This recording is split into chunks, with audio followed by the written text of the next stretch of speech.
Welcome to the Inspired Conversations podcast, hosted by me, Andrea Cova-Bernal.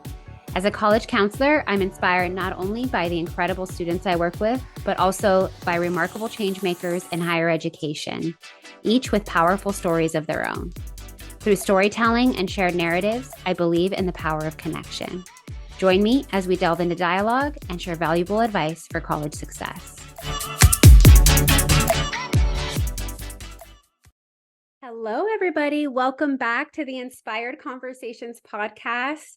It has been a wonderful start to the academic school year. I'm hearing some positive notes from my students about how excited they are of what's going on.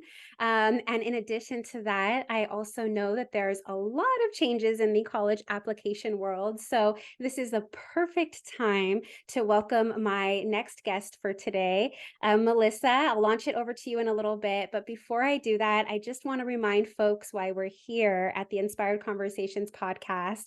A little bit about myself. I've been a counselor for the last 15 years, or 15 years or so. My gosh, time is going by so fast. But in this world, things have certainly changed. Every year is honestly different. I primarily work with first generation and low income students, but lately I've been asked to help and support some of my friends and their kids on their journey to colleges. And so I've seen the depth and breadth of all sorts of students into their college experience. And with that said, as I mentioned earlier, this is an ever-changing world. There are a lot of changes specifically this year, for example, to FAFSA. There's new technologies that are in the pipeline that are supporting and working with students. There's a lot more going on. We also have an affirmative case action from the Supreme Court case that has come about. So with all that to say, I think this is perfect timing, Melissa, to welcome you to this podcast and this conversation, as I like to say it, as we launch into the application season, because that's truly where we're at right now. And so thank you to everyone who's tuned in today. By all means, you guys are welcome to tune in, ask questions later, as well as pass it on. Make sure this knowledge is spread far and wide so other folks can hear.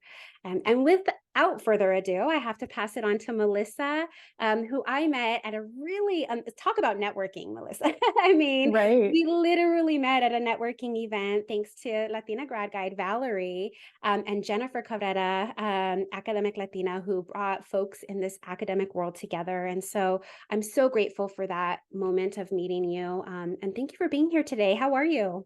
Absolutely. The pleasure is all mine. I'm doing wonderful. And yeah, I'm super excited to talk about everything that you just mentioned. There's so much to discuss. And also just, I love that you highlighted the importance and the power of comunidad, how community can really bring conversations like this together. This would not have been possible without that. So really, really happy to be here. Thank you. Yeah. I mean, one of the themes that has been sort of streamlined in all of my interviews has been that network piece. And it's almost like no matter what field you're in, no matter where you're at in the higher academia world, in terms of partnerships, it's all about that network. So students, please take that with you if there's anything. But Melissa, it's also about your story. And it's also, this is why I started this podcast, is truly to uplift voices in higher ed and academia. I want to make sure that students don't feel like they're alone in these in certain spaces, that they have folks that they can look at and see, resonate, and see as guides and models. So would you mind starting off by sharing just a little bit of your story? Tell us where you come from and your educational journey, if you don't mind. Yes, no, I would be thrilled to share that. It's something I'm very proud of. So yes, my name is Melissa Rodriguez. I was born and raised in the greater Los Angeles area. I grew up in Wilmington, California, which is near the Port of LA. Born to immigrant parents. My mom grew up in Bogota, Colombia. My dad grew up in Mexico City, Mexico, so they have always been such a model of ambition and tenacity for me. So yeah, I grew up in the greater LA area. Education was something that was always really important to me. It was a way of me, in many ways, it was just very clear to me and communicated to me from an early age that to be educated and to have, the ability to choose what it is that you want to devote your time to, and have a career and all of that stuff was going to be a privilege that I could take if it was something that I wanted to have. My parents made a lot of sacrifices for me to pursue education, and that was what I did. So I was the first in my family to attend college. I can talk about that process. It was a very just nebulous process for me.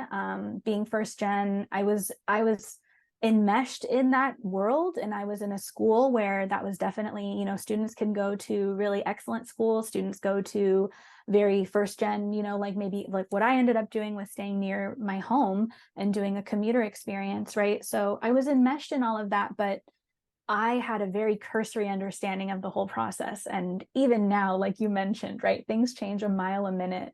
But at the time, I applied to like my local state schools. I was an honor student, like I was excited and satisfied with that. Got my degree in philosophy and gender studies. That was not without its challenges, though. I have never shared this. I don't think this is just like a breaking news. But I struggled in my first semester. I did not do well, was put on academic probation, lived in constant terror the following semester, and then achieved Dean's List the entire time, the rest of the time that I was at Fullerton. So again, right, really shocking me into like, this is what I need though. Like education is like, this is the path that I'm excited about. Like, it's not that I don't like it here. It's just like, there's so much to adjust to. But in the end, right, like I mentioned, I got my degrees in philosophy and gender studies. I was just so fascinated with, ideas and the power of words and argumentation, and that's what philosophy does, right? It really teaches you to learn how to say what you mean and mean what you say, and I think it translates really well to the work that I do today. So I wasn't necessarily sure what I wanted to do. I didn't think I was going to become a professional philosopher or anything like that, but I knew that I was very interested in just using my mind and my ideas and the way I communicate things to help others.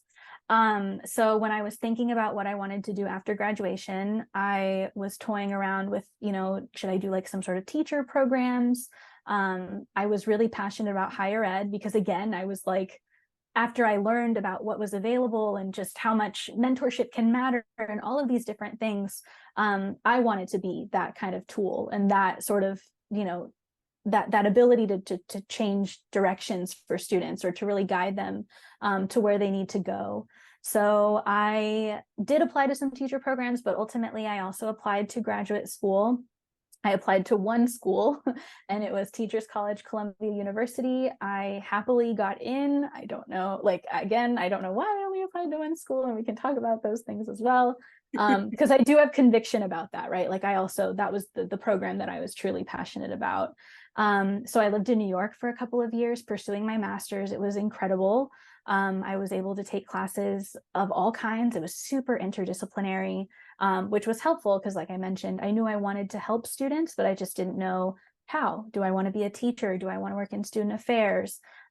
So I was kind of taking all different sorts of classes, curriculum design, international education, career and counseling, right? Like all of these different courses. Ultimately, I came back to California because I wanted to work here and serve, you know, my communities here. Had a bunch of different related jobs to education. I was an education fellow for a congresswoman, did some social, like some case management stuff, test consultancy, which we can talk about as well. I did some tutoring for standardized tests, all kinds of stuff that was always in the area of higher education. And then now I currently am an admissions officer at Caltech, the California Institute of Technology. It is a really just incredible place to be, for so many reasons, right? The ability to just kind of read the most amazing stories from students, and as they pertain to science, but also just having a very kind of mission-based focus on what the work that we do also, right? I'm first gen, right? Understanding, you know, students and just how they choose to tell their stories and treating that with a lot of reverence and integrity of the process is something that I really enjoy. And then in my side, like just in my off hours, I'm also pursuing my college counseling certification. So just really trying to, again, like fortify my ability to help students, on their way to college, because that's something that I would have loved to have had, is just more of that in my experience. Not to say it was absent of that, but there was just so much more that I think could be of value to students, and like things like this, right, make that possible. So that's a very long-winded intro to some of where I'm at today. But so much greatness in that. And I think you are a true testament, because I resonated so much with your story of becoming an educator, where the world of education is this huge, massive umbrella, and there's so many prongs underneath that.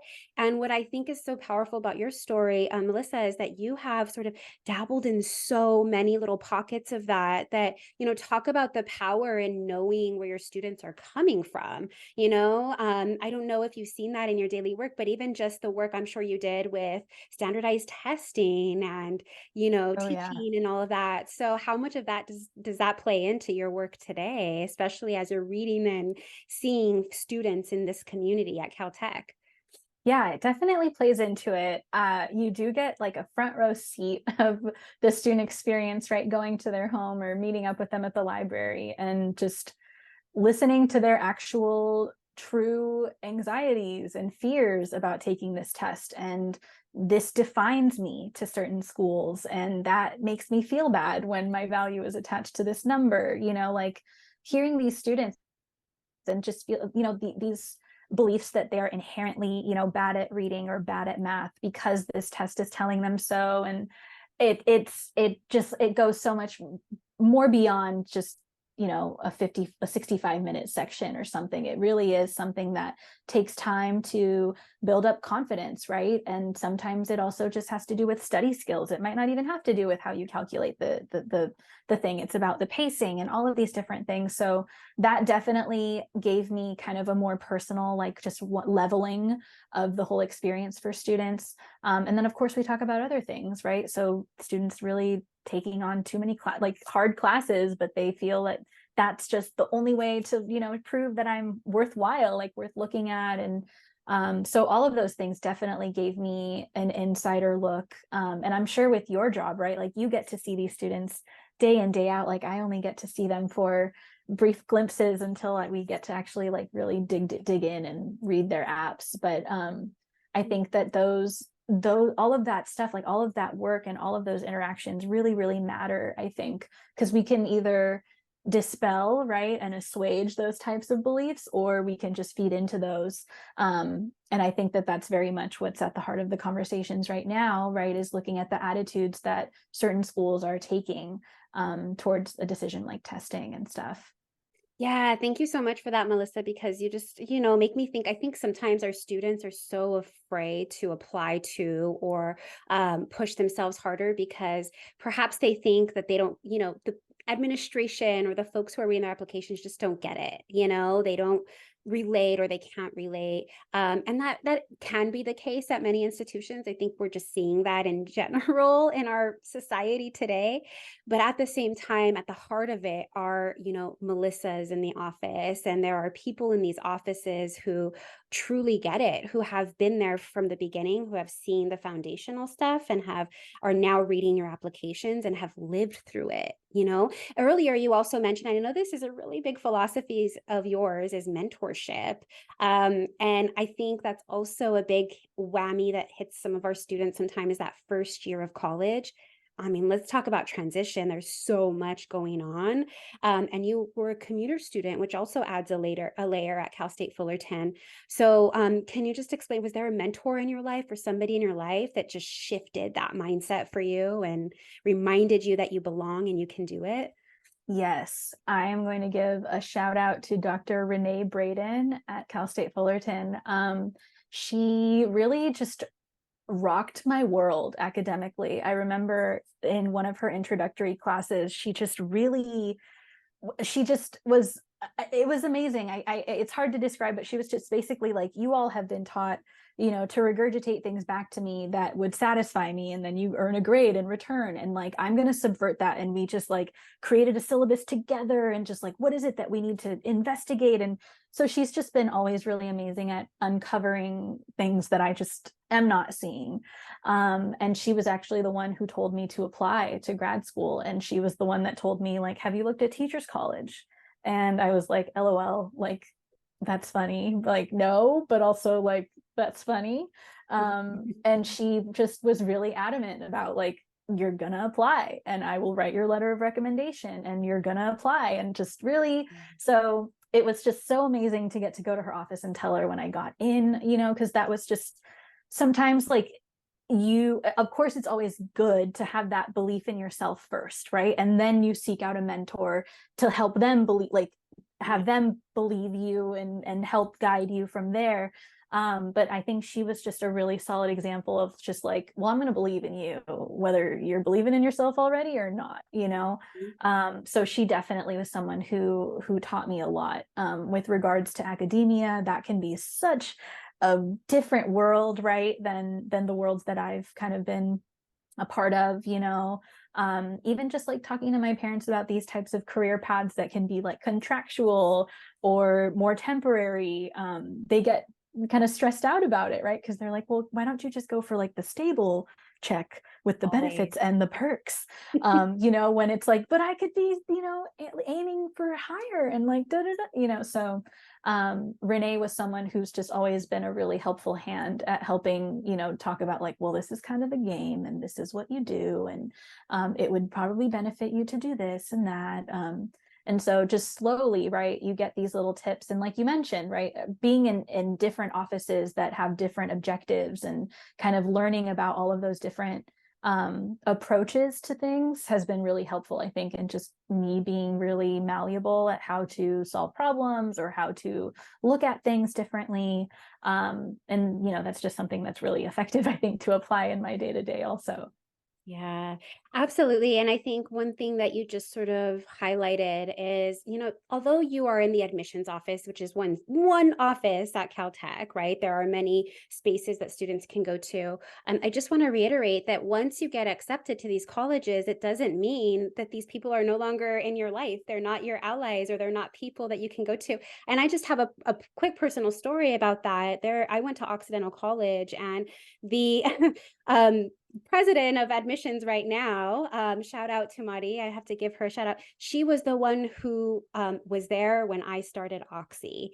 And I say that because she has been an incredible mentor of mine, and to now work sort of alongside her in this world is phenomenal and very sort of humbling for me. And so I always saw her as just this like, you know, it's an officer, right? They call him an officer, which I wish they would change that name, you know, Yeah. to, you know, admissions counselor or something else, because it seems so scary. Mm-hmm. And so, you know, but it's those people ultimately become your allies. I've mentioned it in past episodes that it's your board of directors, it's your personal people in your, you know, community, on your team, that whether you need them tomorrow or in a year or 4 years from now, they will be there, right? 100%. 100%. I mean, and that can be scary, right? But we're here to tell you, everyone, just please use your voice. Like, self-advocacy is something that if that's something that I would have told previous me, past me, right, is just develop this sense of self-advocacy. Just do it, you know, like just say the thing. Like, you're already thinking about this, you're already obsessing over this, like, why not just loop in someone who actually can give you the answers that you're seeking? And that is how you find mentorship, right? So thank you for also mentioning that about the titles, right? Like, I love talking to students. Like, that is the best part of our jobs, is interacting with the students. So please know that that is the part of our job that we are always really happy to take part in. There's other stuff that can just always be, you know, bogged down with screens and everything, but when it comes to actually like trying to connect with a student, whether it's about a specific school, or whether it's just about their passions, right, for their future, wherever it is that they go. All of that is really exciting, and that's why we're in this work. So please, just if you're feeling, iffy about reaching out, please just give it a try. The worst that can happen is, well, hopefully nothing worse will happen, but just give it a try. Just give it a try. Yeah, exactly. And, don't tell yourself no, go Oh my like gosh, open the yes. doors. Do not, I think you're the one who actually told me that. You may have quoted that when, one day when we were together, but I just think it's so important. And then I'm a huge, and because I really want to get into the application right now, but I start off by saying, I truly believe, students, that you should open the door to as many possibilities as you can and then walk through the one that makes sense. Do not shut the door before it's even open for you, because I'm telling you right now, these doors are wide open for you. They want to Yes. see you on these campuses. I would be lying if this process doesn't come with some rejections and some no's along the way, but it's only going to make you stronger, right? Absolutely. Yes. I mean, your answer is no if you don't do anything about it, and I just knew I would live with regret if I didn't apply to Columbia, so I just throw your hat in the ring. You really, and me personally, like, I didn't know what they were looking for. I had no knowledge like I have now at this point in my career. But I did it anyways, and I think that it was, again, now looking back, like all of the nuggets were there, right? That was what I think schools are picking up on.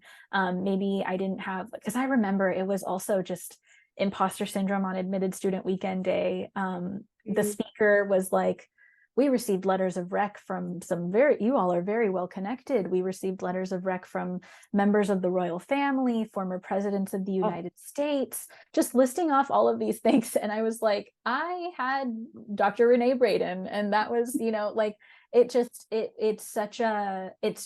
that was just really, really jarring to me, right? Because then you have this sense of, well, do I really belong here? And now being in this work, the answer is a resounding absolute 100% yes. And I can talk about the myriad reasons why that is the case, if you'd like to. And maybe we will go into that later, because that is one of the like front and center messages I'm trying to get in this podcast is you all belong. But the first step is getting you there, right? And helping you understand. So I want to kick it into the application process now, because I know this is front and center on the especially seniors' minds right now. There is a word that we like to use in the college access process called holistic. When we're looking at applications and when you're applying to colleges, this is something that students really need to understand. Can you help us unpack that a little bit? What does it mean to have an application or holistic application review for a student? Yeah, so many schools do holistic review. So for any seniors out there or juniors, if you're getting started with your research, it's always helpful to know how schools kind of admit their students. Sometimes it might be an admissions index where you just have to meet certain criteria and then you're eligible, you're in. Or it might be something like holistic review, where we're really digging into every part of the application. With holistic review, each piece of the application is informing us in some way, right? So if we're thinking about the transcript that your counselor is going to submit, that gives us data, right, as to what classes you've been taking, have you been challenging yourself, what grades have you been receiving, the letters of recommendation that you have teachers write for you. These are people advocating on your behalf, right? And as people that are applying to enter into learning institutions, we're curious about the type of learner that you are, right? How do you contribute to the academic environment that you're a part of? The activities are important. Why does that matter? Well, like, what do you do when you're not in the classroom, right? What do you dedicate your time to? What are you passionate about? Are you doing community outreach? Are you focusing on your own kind of self-directed passion projects? Are you figure skating? Are you crocheting? Like, whatever, playing sports, there's just so many things that students are passionate about that we love to hear about. And then of course the essays, right? And the essays matter because that is your voice. Like, that is the part of the application where you can talk directly to a committee of people, that want to get to know who you are and want to hear about what it is that you're sharing, right? Whether it's about what it is you've achieved over the past 4 years, whether it's something that you've learned, a lesson. I mean, all of the different Common App prompts, right, give you so much material that you could work off of. But really, I think focusing that and channeling that in a way that, again, with holistic review, has a really nice rounding out, like, composite presentation of who you are, right? So sometimes students might feel like one part of the app is just like, that's the absolute winner for me. That's what's going to be the thing that brings me in. But for a lot of places, right, you're hoping that every part of the application is going to be compelling, because things can get kind of competitive, right? And you want to give yourself the best chance. So for those reasons too, starting early and thinking about these things and putting in that kind of time and careful effort, can also be really helpful. Yeah, and you mentioned it's almost like not leaving anything out because every aspect of the application matters, right? It's all Yes. calculated in, and I think a lot of times there is that additional information box that Mhm. students very often leave blank because they think, oh, like I said, everything else in my application. And one thing that I emphasize to my students is you do not leave anything blank on this application. Yes, you are such a great mentor for saying that. It's true. So the optional prompts or the optional areas, right? We have, like, there are sections that are specifically to address any academic context that you want to provide. For example, the pandemic, maybe there was some curricular challenges and a class that's typically offered wasn't offered anymore, or maybe you have familial challenges, right? There's different parts of the application where you have the opportunity to give us more information. And again, right, with that foresight and with that careful kind of planning and understanding of those details and how important they can be for someone to know about, they can matter a lot. So that's something else that we can actually talk about with respect to holistic review, is just that every application gets reviewed based on their own individualized context, right? So you're not going to read one application the same way as the next application, because there might be a ton of different factors that are different, right? Maybe one student, has a lot of opportunity with curriculum available to them. Maybe some schools don't allow that and they have restrictions, or maybe they don't offer courses, or maybe a student just has other priorities. Maybe they need to provide for their family, or maybe they are, they just don't have the ability to do things in an extracurricular, after school way. So they're doing other things in other areas of the application. So there's just so many different ways that you can communicate being a curious, ambitious student that wants to do great things in the future in college.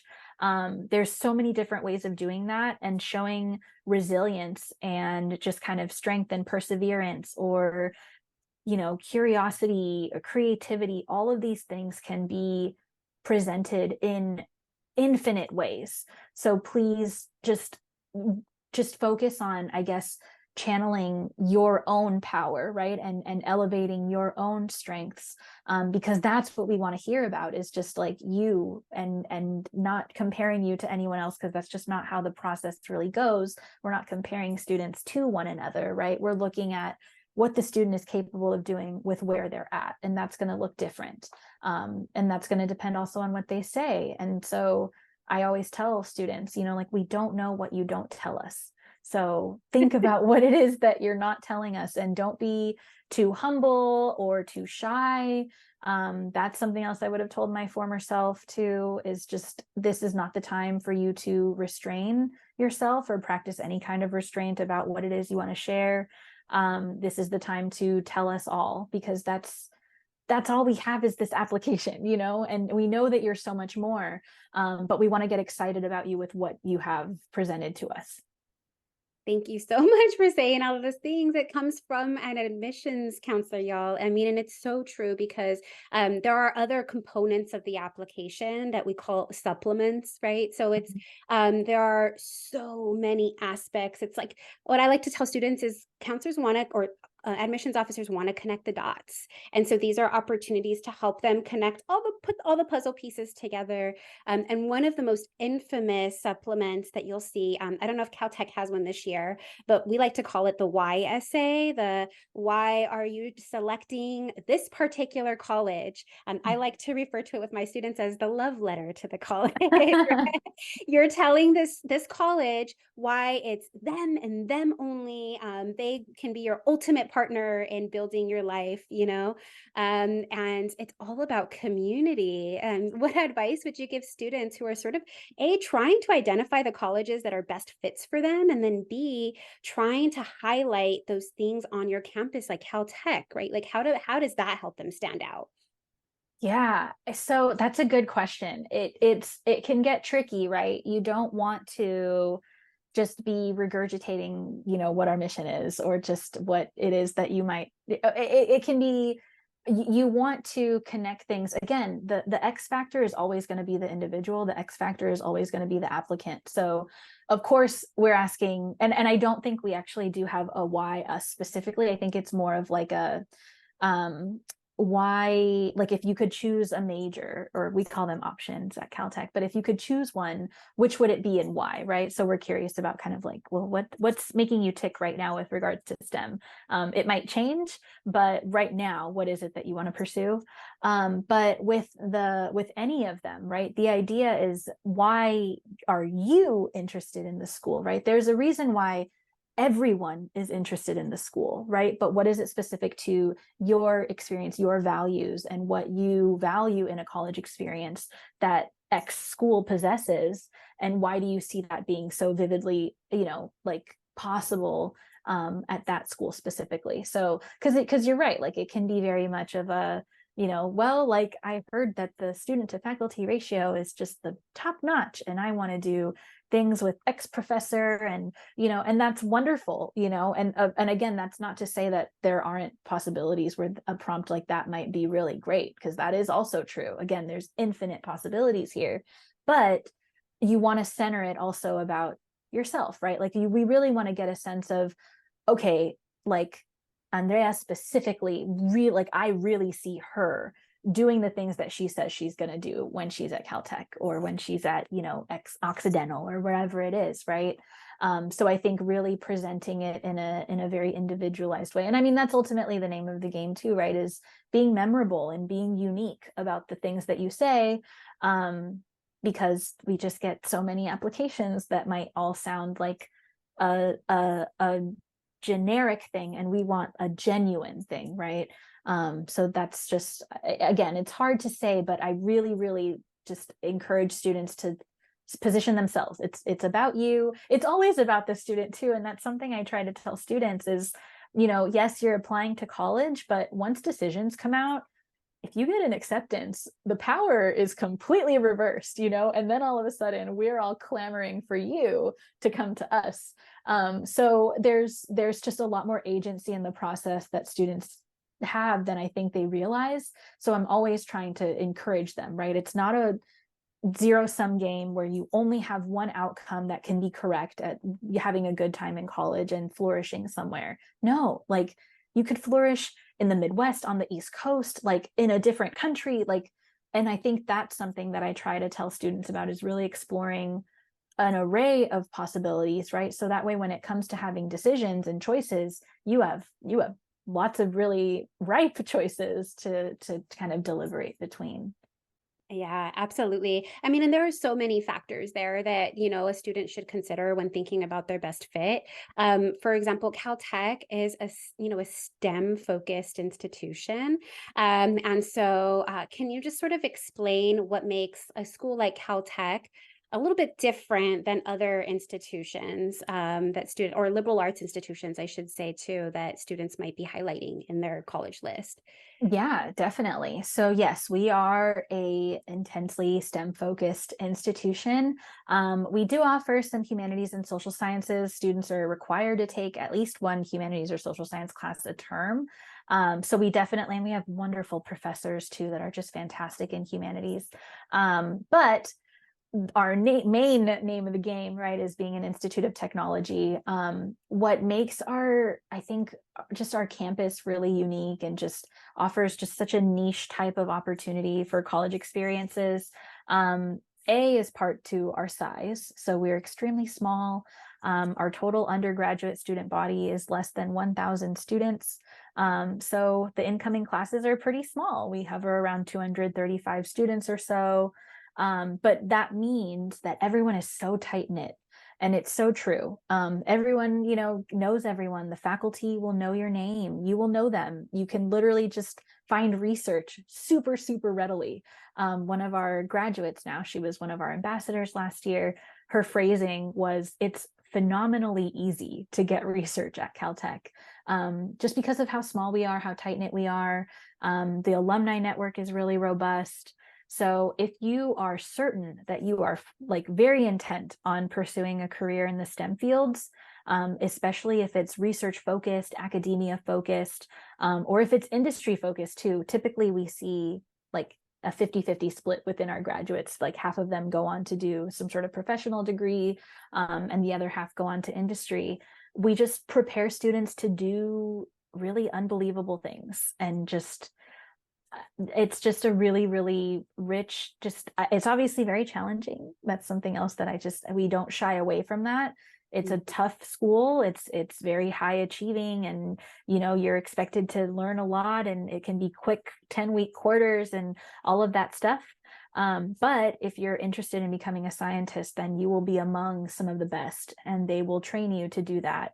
And if you're interested in industry, they have those networks, right? So it's very much just if you can show that enthusiasm, right? Again, you don't have to have done research to show us that you're a good fit for Caltech, but if you have that real vigor, right, and that enthusiasm to do those things and to solve science and humanities most pressing problems and just do unimaginable things, right? JPL's motto is dare mighty things. If that's something that you're interested in doing, that is very much what our faculty and what our community is about. And also with a lot of fun, because Caltech is also just exceptionally quirky. We have like the Caltech prank club, and just a jokester prankster kind of like mentality as well. So very much work hard, play hard. But just the amount of curiosity that they have for STEM, they also just apply to every other part of their lives. And they're always just really just making me laugh and surprising me with the amount of things they just do on the daily. So it really is just a really great place to be, if you are, again, like just really in love with science.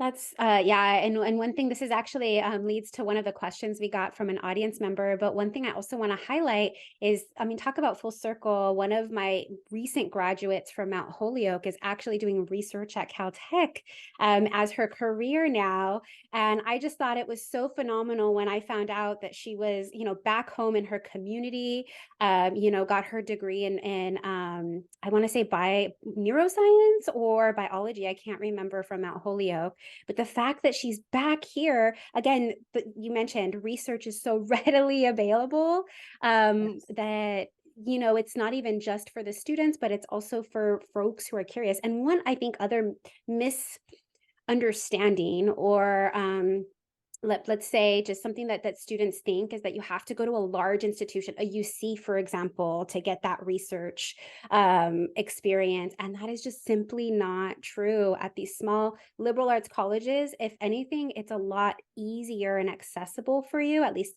I believe that because of my experience. I don't know if you have any insight on that too, because I just want students to know that you don't have to attend a large research-based institution to get these opportunities. That just isn't a thing. Yes, and you can even ask, right? Like for the students here that are doing research, you can ask, like, how soon do you get research opportunities? What does that look like? How involved are you? Are you just kind of like washing stuff and doing safety lab equipment things, or are you actually doing research, right? How involved do you get? Yeah, I mean, at Caltech, we definitely reserve a majority of our slots are for students to do research over the summer. We don't offer classes during the summer, primarily because we want students to be engaging in internships or research and applying what it is that they learn during the year. So it is very much just, I mean, and just an anecdote, one of our ambassadors was worried that she wasn't going to be able to find a research fellowship over the summer, which are paid, by the way, also just to add, like you get at least $7,000. JPL, I think, pays closer to $10,000 for the summer. And she was worried that she wasn't going to find a placement. So her being, I believe she was a chemical engineering major, she emailed each of the faculty members in chemical engineering, thinking maybe one or two would, send something back. And every faculty member responded back with an opportunity. So again, it's just, everyone is really excited to invite you into their STEM projects. It's super interdisciplinary here. So, there's the CS people reaching across the interdisciplinary world to an atmospheric chemist, to, a neurobiologist, to a mechanical engineer. So it's just really exciting, right? Like how things can kind of domino effect to get opportunities. Yeah, I mean, you just highlighted the beauty of what like a liberal arts college can encompass. So students out there, if you're still thinking about your college list and you're like, but I want to do STEM and I want to do research, please have that open mind and think about liberal arts experiences as this space for you. Yeah. Because, just don't write anything off, really, is what Melissa and I are trying to say. Open up those doors just in case. You never know, Absolutely. And this is actually a really good segue into this question because this guest has a son who's applying who is a student athlete, but is also has that STEM focus. So his question is, as parents of a middle school athlete, actually middle school, sorry, I thought he was in high school, but they're thinking early. I like Yeah, they're ready. How can we ensure that our son is taking the necessary academic courses now to lead the path for admissions to a school like Caltech, aside, of course, from his athletic abilities? Yeah, that's a great question. Like at least with our school, we have on our website, we have our academic preparation requirements. We do require calculus, chemistry, and physics.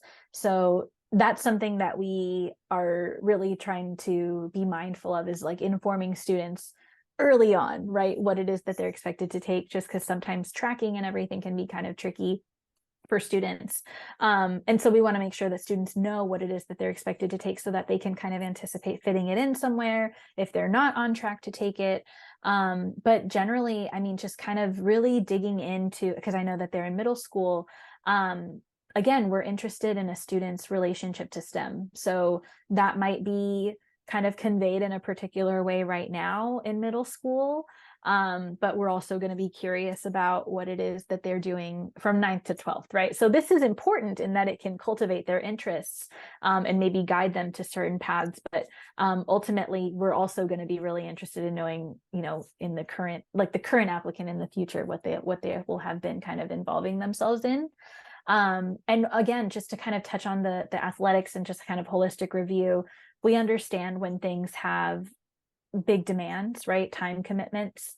Again, whether that's something like an athletic commitment or whether that's something like a family commitment or a paid job that they need to pay bills. So we understand that there are some things that just kind of, this is the block of time that it takes, and then everything else works itself around that. So that's something that we take into account as well. But of course, right, with highly selective schools, you want to see more than just that alone, right? So there should be, and I mean, I can speak for at least with Caltech, like our athletes have the STEM, they need to have the academic prep. We cannot make any sort of like, leniences for that. Like we need to have confidence that they're going to be happy here, like we don't want them to just burn out and feel terrible, right? We want them to feel excited to be here, to know what's available to them. And I believe actually, I mean, I'd have to look at this, so this might not be, I believe that the students' GPAs for our scholar athletes tends to be higher than it is for our non-scholar athletes, right? So there is kind of, again, with the collaboration that we have on our campus, it's just very much of the upperclassmen that are athletes, are always kind of having a watchful eye over the younger students, making sure that they are balancing out everything, that can always be an adjustment. So that was kind of off the topic though, but of the student athlete experience, but just in general, right? We take all of those things into account. But at the same time, we're going to want for someone to, like ultimately be able to convey all of the reasons why they are exceptional, right? Not despite their academic or the athletic commitments or anything, but also like because of, or in addition to all of these other things. Right. And thank you for answering that question, because I also think for parents or for students who are planning ahead, thank you for starting early, whether it's in middle school or high school. But a second piece to that, and I tell my students all this all the time, is your summers really matter. Whether it's in middle school or high school, is showcasing your curiosity, showcasing meaningful. I always use the word meaningful because I say, through meaningful activities over the summer, you're identifying what you like and you don't like, what things sort of excite you, and what things you thought might have excited you and don't. So whether you're a child who's in middle school or a family who's sort of planning ahead, thank you, Melissa, for sharing all of that helpful advice of just knowing that it is holistic, right? You have to think about all of the ways that you're making yourself unique, knowing that athletics and family responsibilities things take up a lot of time. Try and find ways to balance all of that so you can look versatile and have meaningful. Yeah. Yes, no, that was a great point. Please pursue the things that interest you, because that's what really, like, we love to hear about that. Like when you really get into like what it is that makes you tick, we nerd out on that. There was a student of mine that I loved that is now at Caltech that I'm so excited he's here, because I just saw him here. Like I was like, please, I hope he chooses us. Who wrote just like about, I think it was bird watching. And I was like, this is, again, it's not like that is what helps me see that he will one day maybe go on to win a Nobel Prize, right? But it was everything that he was saying about it, right? Like just it was just a really beautiful prompt, and the way that it kind of wove itself out. But it, again, it's about the way in which you tell your story, and you want it to be genuine, and you want it to be based on something that you're actually passionate about, and not based on something that you think will come off impressive or that you think will land a certain way. Just say it the way you mean it, right? Because that's like how we want to hear it. Like if you have it with a sense of snark or something, that's who you are. Let us hear it. If you say that with a sense of real sophistication and maturity, then we want to hear that too, right? We're looking for a bunch of different voices, right? So don't just try to mold yours into something that it isn't, because we're interested in what it is. Yes. And we sort of alluded to this earlier, is the academics piece, right? Remember, every student is evaluated based on the context of their school and where they're coming from. But SAT and ACT has been a hot topic the last few years. And I bring this up Yeah. because Caltech has a very unique philosophy on this, at least for the next couple of years. So I think in their mind right now, and in minds of folks right now, is as I have to showcase test scores to showcase my value, my potential. And so what is your advice on that kind of mentality right now? Yes. So my advice on that mentality right now, as a representative of Caltech, is that we are currently test blind. So Caltech specifically, I can speak for that they are not requiring test scores. We ask that you don't send your test scores, in fact, for the next 2 cycles up until 2025. We are not using that as part of our review process, but some schools do. I know that I feel like right now it's a landscape where things are going in all different sorts of directions. Some people are reinstating it firmly. Some people are saying that they're test optional. Some people are nodding a little bit to like it's kind of recommended. And then others are just saying we're test free for now. So it's largely going to depend, right? I would definitely encourage students to feel out which schools they're applying to and see what that looks like, right? Some schools might really take that into account. Others might say it is absolutely test optional, and we fully mean that. But with regards to the test, right, and especially as someone who was working with students to try and help them do well on the test, it is one piece of the application. And I just hope that I understand, right, everything that it can potentially represent and all of that stuff. But at the end of the day, and this isn't someone who applied to grad school and took a GRE and all of that, right? It does not define you. Again, with holistic review, if you choose to submit your score, whether you don't, there is so much else of the application that you have to provide a picture of who you are, right? So just please don't diminish yourself or assign this set of feelings or the value that you have don't link it to just that number, because again, it's so much farther beyond. I mean, I don't know. Do you remember what you got on the SAT? Because I do not remember what I got on the SAT. And I'm here, right? I'm working at Yeah. admissions, and you can Yeah. still do worthwhile things, and you can still get into wonderful schools. So of course, that's something that you would want to talk to your counselors about and really determine whether you feel it is something to include or not include. But again, the test score tells you how well you took the test that day. It does not tell you how good you are at math or how good you are at reading, right? There's, again, numerous ways to showcase that too, right? And also, that's just, if that's an optional part of the application, the testing, there are other parts of the application that are optional too, like a portfolio section or other areas, right? Where you can, again, showcase your values and your strengths without it needing to be in a standardized aspect. So again, it can be very nebulous, but Caltech is test blind right now. And, you know, we are still accepting students that are phenomenal and that show really exceptional, you know, just tenacity and curiosity and potential to do great things all the same. Yeah, thank you for that. And actually, just a really quick testament is I did terribly on the SAT. I usually don't say it.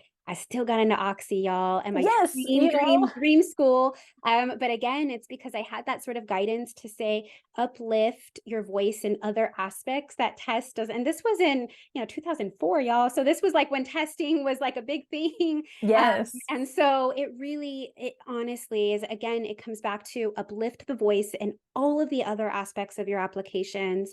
Your activities start now. Make sure you're showing meaning in what you're doing, right? And curiosity. yes. So Whatever it is, right? Like some yeah, people are like, as if there's a tier of like, okay, well, it seems like this, like, you know, doing clubs is number one, and then doing like community service is number two, and then doing, you know, like a business is number three. No, like it really just, it's what is, again, what interests you, what's available to you, right? We understand that sometimes students don't have the ability to have a robotics team or to do whatever it is, right? So what are you doing, right? That's what we're interested in. Like, are you creating something out of nothing? Have you found an alternative path for yourself?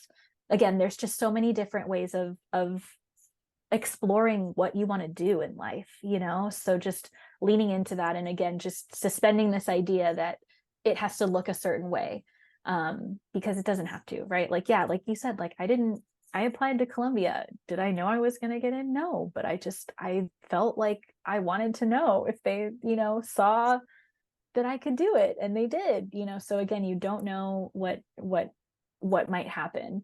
And ultimately, admissions school, like offices, are just looking for reasons to say yes to a student. We're not looking for reasons to say no. So again, really giving us that vivid picture of who you are and why you're just so unique, right? And why you can just do such amazing things, is so important. thank you. Well, it's unfortunate that we're already out of time, and I feel like Wow. there's just still so much to unpack in this world of college admissions. But before we leave today, we've certainly highlighted several really key things to think about in your application and standing out. What is a holistic process? How, even if you're in middle school, how to really think in advance and plan ahead your academics plus your Oh, extracurriculars. I can actually I have another thought about that too. I was just This gonna is just say there totally like any yes. separate to Caltech, but Caltech has like we have a center for teaching and learning outcomes where they have some school programming for students that are like younger, like elementary school age, and then also middle school age, and I think some high school. So really look at your community. It's not necessary that you do things within, you know, like at the school that you're vying for at all. But it is just something to think about. Are these programs, right? Like fly-in programs, or just going to institutes of learning and really trying to see, again, just challenging yourself to do more academically can be a good thing. So Caltech does offer that. And I think if this is a local student, then that's something that they can look into. Yeah, an excellent resource. So on my platform, also on Instagram, I will be highlighting summer opportunities for all age levels. Things like America on Tech is a really great way to learn how to code. There's online coding there's all sorts of ways that you can showcase this. So really extending that resume. And Melissa, is there any last bit of advice, just from an admissions? I'm gonna call you an admissions counselor because, like I said, I don't like that word Yes. officer. You are more so a counselor, right? Is how would you counsel students in this process? Is there any last piece of advice you can give them? Yeah, I'm an admissions buddy. I'm an I admissions love that. pal. Um, as an admissions buddy, I would again, just encourage a student to, like, of course, right there, you should weigh out your options and have target schools and blah, blah, blah, but also dream, right? And also understand. So for me, right, I always had this kind of feeling that, like, college was an amazing experience. It was not something that I planned for. Like, I didn't necessarily say, I'm going to go to Cal State Fullerton and I'm going to major in this and that. It was I majored in like 1,700 things before I settled on what I settled on. So that was perfectly fine, and it was just as valuable. It ended up being just such a gift how it ended up. So I think that also just understanding that you are still at such a nascent part of your lives, and that there is still, right, like I mean, I feel like I'm hitting my stride like now almost, like when I was in grad school, I felt like this is also like a turning point for myself. So there are so many other aspects of your life that you have yet to reach where you can continue to just explode. And I think that that is something to really think about too, is, again, just like the number of possibilities that you have are endless. And so please don't limit yourself to just like 5 or something. So just really, really, I think for me, it's been really beneficial to think about like having just one foot in front of the other, and that being just as valid of a process sometimes when you don't know where to go or how to do things, than it is at just mapping everything out. Because again, you're sure to have some curveballs. So just lean into all of that. Have grace with yourself always. That's something super important. I'm always the first to like beat myself up more over, anything, and have all the grace in the world for others. And that's something that needs to change. So if that sounds like you out there, please just have that grace for yourself, because you're, again, just as phenomenal as the next. So really just, I think, doing that self-discovery, and nourishing that relationship of understanding that you have with yourself, hopefully will convey really nicely in an application or just in any other opportunity that you have, that means something to you. Yeah, thank you so much. What a beautiful way to end this podcast. And, for folks either tuning in right now as an audience member or tuning in later, remember our podcast will be on all platforms. So if you're still curious about the process and you want to hear some of this valuable advice from Melissa, you can always tune in later. Thank you so much for being here, Melissa. I feel like there's still so much more to tackle. So maybe this just means a part 2 later. Maybe it does. I would be happy. Now that I've you. done it, like now I'm happy for round 2. No, it was such a privilege to be on this. Thank you so much. I'm happy to be on again, and of service to this conversation, because it's such important work that you're doing here too. So any type of collaboration in the future, I'm always open to working with you. Just another highlight to, own that story and own what you have to offer, open those doors. So thank you again, Melissa, for everything. Thank you for opening your door, and I look forward to staying in touch. My door is open anytime. And if anyone has questions, I'm happy to just, again, like, be of any kind of motivation or encouragement. Please let me know. But yes, it's been such a joy. Thank you so much. Thank you. Thank you for tuning into this inspired conversation where I interviewed an incredible changemaker in higher education. I'm your host, Andrea Cova-Bernal, and for a list of upcoming interviews, follow Inspired Conversations Pod on Instagram and click the link in my bio. If you are tuning in today and have questions about college applications, college success, or financial aid, you're not alone. I've been a college access and success counselor for many years, and I've got your back. Email me at counselorcova@gmail.com. Again, that's counselorcova@gmail.com. Remember, your success is our community's success. and you got this. I'll see you next time.